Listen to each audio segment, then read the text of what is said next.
Pemberitahuan pertama tentang penderitaan Yesus dan syarat-syarat mengikut Dia.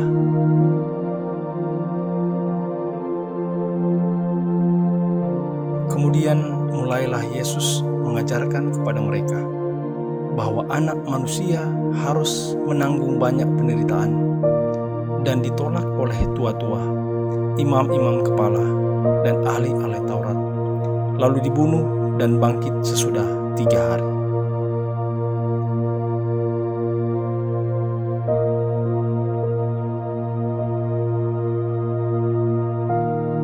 Hal ini dikatakannya dengan terus terang, tetapi Petrus menarik Yesus ke samping dan menegur Dia.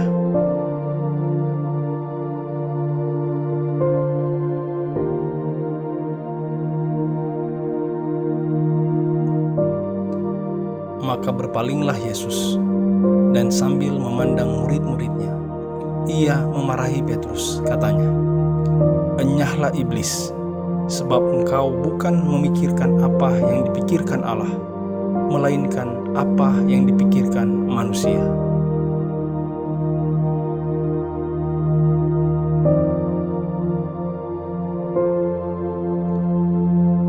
Lalu Yesus memanggil orang banyak dan murid-muridnya, dan berkata kepada mereka, "Setiap orang yang mau mengikut aku, ia harus menyangkal dirinya, memikul salibnya, dan mengikut aku."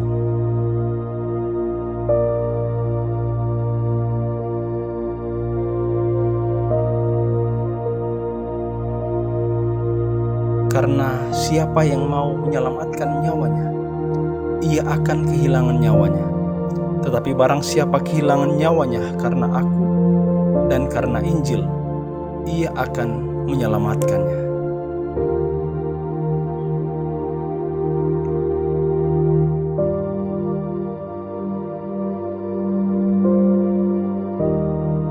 Apa gunanya seorang memperoleh seluruh dunia, tetapi ia kehilangan nyawanya?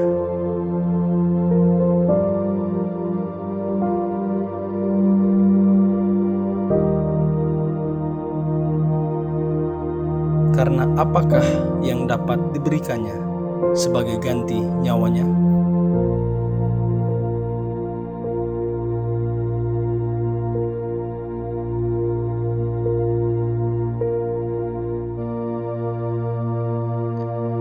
Sebab barang siapa malu karena aku dan karena perkataanku di tengah-tengah angkatan yang tidak setia dan berdosa ini, Anak Manusia pun akan malu karena orang itu, apabila ia datang kelak dalam kemuliaan Bapa-Nya, diiringi malaikat-malaikat kudus.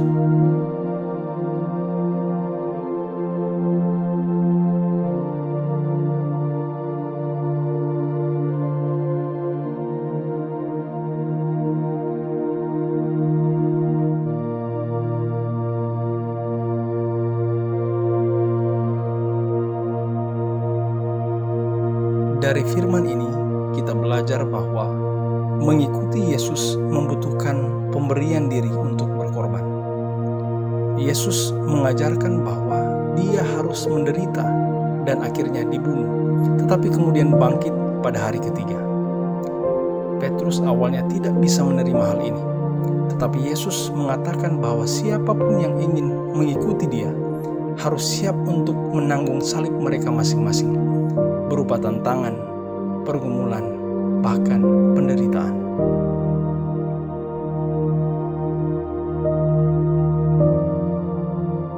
Pesan ini mengingatkan kita bahwa mengikuti Yesus tidak selalu mudah dan nyaman, tetapi itu memerlukan keberanian, pengorbanan, dan ketaatan penuh terhadap kehendak Allah.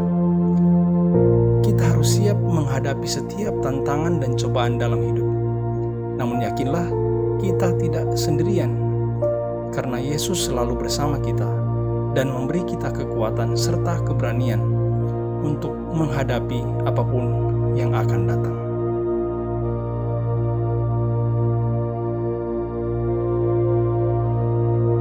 Dalam dunia yang serba cepat dan tidak menentu ini, kita perlu mengambil waktu sejenak untuk merenung dan mempertanyakan tujuan kita dalam hidup ini.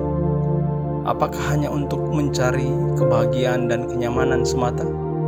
Ataukah kita berjuang untuk memenuhi kehendak Allah dan mengikuti Yesus, meskipun itu berarti harus menanggung salib?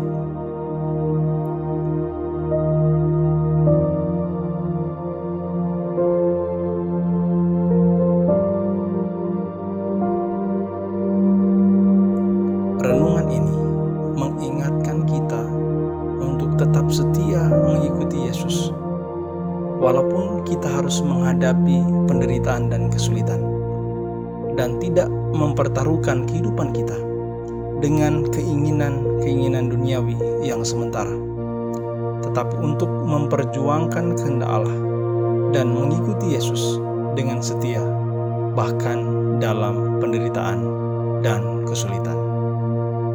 Amin.